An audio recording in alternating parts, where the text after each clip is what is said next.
Halo semua, salam sejahtera Malaysia, saudara-saudara, tuan-tuan, dan puan-puan semua. Selamat datang ke channel Fels Lifestyle. Baru-baru ini kita digemparkan dengan satu lagi isu di mana berkaitan dengan rasuah. Kali ini rasuah ini yang berjumlah ataupun bernilai RM41 juta dan juga melibatkan seorang pemimpin, saya boleh katakan seorang pemimpin, yaitu blogger politik. Beliau akhirnya di dalam sebuah artikel mengesahkan kediaman beliau ataupun rumah dan pejabat blogger politik serta pemilik saluran TV Muhammad Rafi Awang Kecik diserbu SPRM untuk satu siasatan berhubung dakwaan rasuah projek berjumlah RM41 juta yang melibatkan sebuah kementerian. Seterusnya pada pagi Jumaat, di mana rumah dan pejabat blogger politik tersebut pada Kamis lalu telah diserbu SPRM dan pada pagi Jumaat pula Muhammad Rafi direman selama 2 hari untuk tujuan siasatan daripada sebuah syarikat yang beliau diberi peranan melobi bagi mendapatkan proyek tersebut. Muhammad Rafi direman selama 2 hari untuk tujuan siasatan atas dakwaan menerima rasuah RM1,3 juta daripada sebuah syarikat. Sebaik berita penahanan beliau terdedah kepada umum, pelbagai persepsi dan tanggapan tidak baik segera muncul di pelbagai medium media sosial. Nah, lagi-lagi kita mendengarkan tentang rasuah. Setelah Perdana Menteri, Datuk Seri Anwar Ibrahim, yang kita lihat setelah beliau menjadi Perdana Menteri, kita dapat lihat SPRM semakin agresif, semakin aktif untuk melakukan kerja, bahkan pendedahan demi pendedahan kita boleh dengar hampir setiap hari ada saja pendedahan berkaitan dengan rasuah. Nah, yang terkini pula rumah dan pejabat blogger politik serta pemilik saluran TV internet NR Channel Muhammad Rafi diserbu SPRM.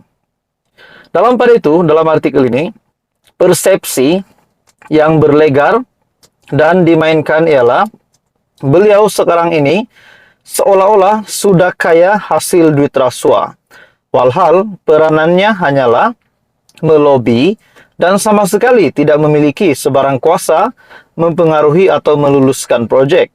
Secara umumnya pula, kerja melobi adalah perkara biasa bukan saja dalam perniagaan, malah dalam hampir semua urusan dunia moden dengan bayaran tertentu dikenakan atas persetujuan bersama. Untuk bertemu dengan Presiden Amerika pun perlu melalui dan membayar pelobi terlebih dahulu, maka bukanlah asing pelobi juga diperlukan untuk mendapatkan sesuatu proyek. Lumrahnya, tiada syarikat mampu beroleh kontrak tanpa lobi atau tanpa peranan pelobi.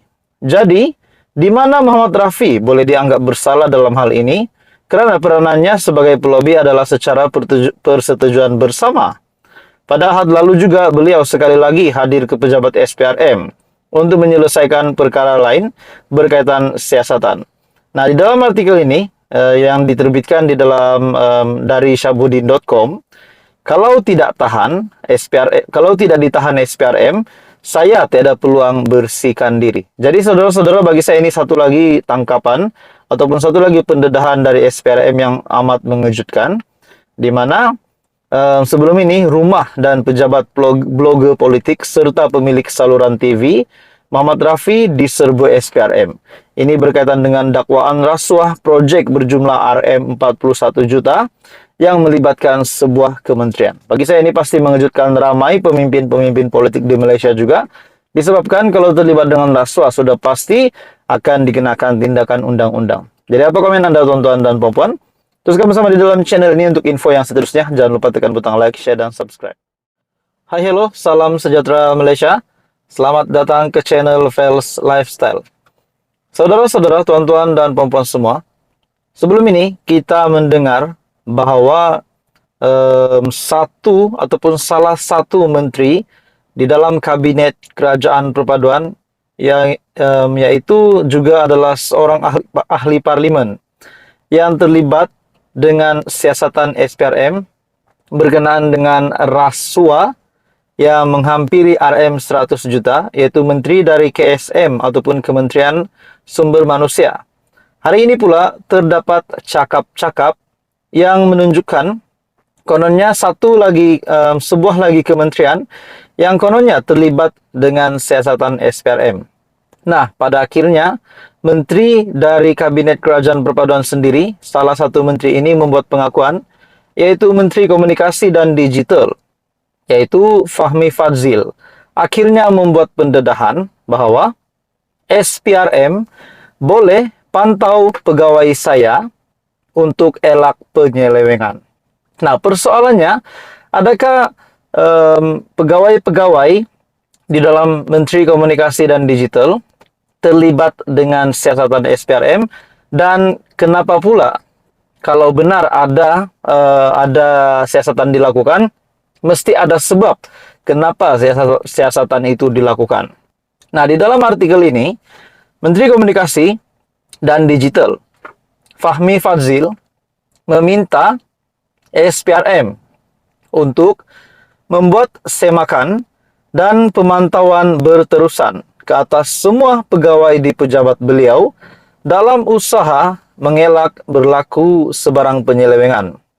Menyatakan keterbukaan itu, Fahmi berkata, Badan Penguatkuasa khususnya SPRM bebas bertindak dalam melaksanakan tugas. Saya meminta SPRM buat semakan ke atas semua pegawai saya untuk pastikan tidak berlaku kecurangan. Sekiranya ada yang diambil tindakan oleh SPRM, kita juga akan ambil tindakan. Setakat ini, tiada siasatan dan tidak berlaku apa-apa perkara tidak diingini. Katanya selepas menyampaikan anugerah perkhidmatan cemerlang APC Kementerian Komunikasi dan Digital KKD tahun 2022. Sebelum ini, saluran Telegram edisi siasat mendakwa Fahmi dan Menteri Sumber Asli Alam Sekitar dan Perubahan Iklim Nik Nazmi, Nik Ahmad memecat pegawai masing-masing kerana dipanggil SPRM untuk membantu siasatan rasuah. Pada Sabtu lalu juga, Fahmi dan Nik Nazmi menafikan dakwaan pegawai mereka sedang disiasat SPRM. Selain menyifatkan dakwaan itu adalah palsu dan fitnah jahat terhadap kedua-dua kementerian itu. Mengulas dakwaan itu, Fahmi berkata, tomahan bersifat jahat itu sememangnya mencalar imej beliau dan pejabat menteri. Susulan itu, beliau berkata, fitnah sedemikian perlu ditangkis dengan pihak yang memfitnah diheret ke muka pengadilan. Nah, pada akhirnya Fahmi Fadzil, Menteri Komunikasi dan Digital, buka cerita, tampil dengan kenyataan bahwa tiada sebarang siasatan yang dilakukan di dalam kementerian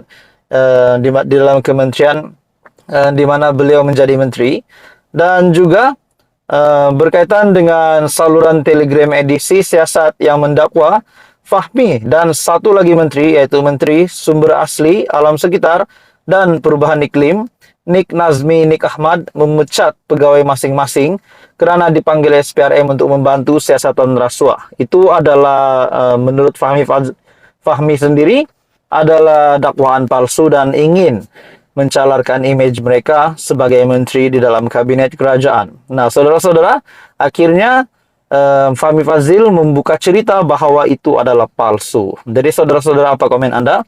Teruskan bersama di dalam channel ini untuk info yang seterusnya. Info padu, info hangat disediakan di dalam channel ini. Anda dipersilakan untuk tekan butang like, share, dan subscribe.